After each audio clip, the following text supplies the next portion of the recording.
நான் ராஜராஜ சோழன். சிவபக்தியில் என் கனவுகளை எழுதினவன்.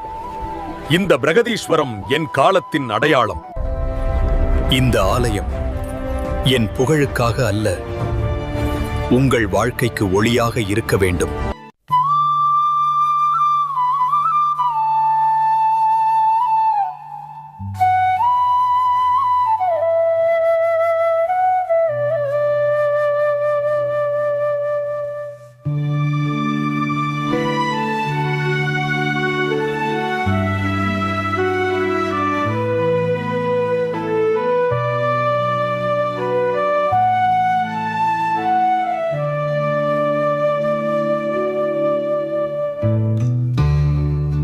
நான் ராஜராஜ சோழன்.